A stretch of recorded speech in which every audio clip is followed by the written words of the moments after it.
une chaise à sa taille un jour. Ça lui évitera tous les matins à la même heure d'être là en train de bricoler. Il va bien avec sa clé de 12. Alors, est-ce qu'il y a un mot qui apparaît dans la presse ce matin et qui vous a frappé? Oui, William, après avoir parcouru la presse ce matin, un mot a émergé, un mot m'est resté, enfant. Le mot enfant. Alors, il y a les enfants maltraités, ceux pour lesquels le gouvernement présente aujourd'hui un plan pour prévenir la violence dont ils sont l'objet. Le Parisien rappelle que depuis le début de l'année, 7 enfants sont morts sous les coups de leurs parents. Et puis il y a les enfants maltraitants aussi, terroristes et mineurs. Titre Libération, ils sont 53 dans cette situation, mis en examen actuellement. Et le procès de l'un d'entre eux s'ouvre aujourd'hui à Paris. Et puis alors, qui dit enfant dit regard d'enfant. Qui dit enfant dit souvenir d'enfance. Et ça en téléporte plus d'un, et j'en suis, des décennies en arrière, lorsque l'homme s'est lancé à la conquête de l'espace. Et à ce propos, eh bien, je suis tombé sur cette question ce matin. C'est la question la plus inattendue sur laquelle il m'était été donné de tomber ces derniers temps. C'est aussi le titre d'un article des plus sérieux sur lefigaro.fr. À qui appartient la Lune? Alors pourquoi cette question? Eh bien parce que des entreprises privées déboulent désormais dans le jeu de la conquête spatiale, des entreprises de tourisme et des entreprises susceptibles aussi d'exploiter les ressources de toutes les planètes. Tout ce qu'on a en magasin pour l'instant à propos de la propriété de la Lune, eh bien c'est un traité qui date de 67, un traité établi sous l'égide des Nations Unies.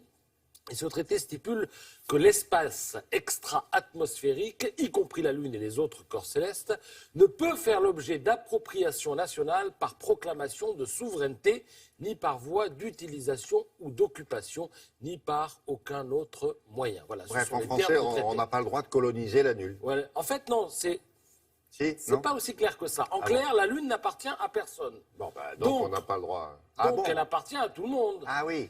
Et le Figaro nous fait partager le rêve des premiers touristes qui vont aller en faire le tour. C'est imminent, c'est pour 2018.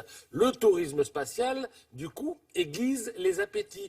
Pour preuve, les revendications de propriété de terrains lunaires se multiplient. Nombreux, désormais, sont les hurluberlus, un peu partout dans le monde, qui s'en disent propriétaires parce qu'ils ont bien enregistré que des entreprises de vols spatiaux ont vu le jour et que demain, peut-être, il y aura des hôtels là-haut. Et un titre de propriété, il le dépose devant qui, puisqu'il n'y a pas de juridiction? Je vais vous répondre justement. La réponse est dans le Figaro. Le plus connu de ces proprios s'appelle Denis Hope, Hope comme espoir en anglais. Il s'est autoproclamé président du gouvernement galactique.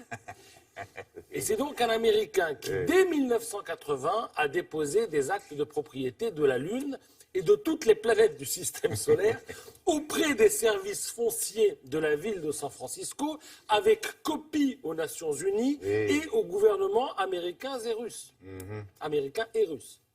À travers sa société Lunar Embassy, eh bien, il vend même des parcelles lunaires. Vous allez me dire, il est dingue. Le problème, c'est qu'il vend, mais il y en a qui les achètent. Donc, on peut ainsi s'offrir un lot de 4000 mètres carrés près de la mer de la Tranquillité. C'est peut-être là qu'il n'est pas si fou que ça, finalement. Eh oui. Ils vendent des trucs qu'il n'a pas, qui n'existent pas. C'est pas cher, c'est 30 €, William, pour 4000 mètres carrés. Bah, vous m'en mettrez 10. Alors, vous recevrez, si vous êtes candidat, un titre de propriété accompagné d'une photo du terrain en question et des caractéristiques géographiques de son emplacement. Alors, cette société, il y en a d'autres, affirme avoir déjà vendu des millions de mètres carrés de Lune à des milliers de personnes. Alors il y a la Lune, mais il y a aussi tout le reste. Le Figaro rapporte que des projets sont dans les tiroirs de plusieurs agences spatiales, et là c'est plus sérieux, concernant les exploitations minières, l'hélium 3, qui pourrait devenir un supercarburant, et l'eau, ça c'est pour la Lune, mais il y a aussi le magnésium, le cobalt ou l'uranium sur Mars, ou encore l'or des astéroïdes. Si ça doit déboucher sur des guerres, ce serait bien qu'ils aillent régler leurs problèmes là-bas, plutôt qu'ici. Voilà. Bonne chance à ceux qui voudraient acheter ça. Merci beaucoup.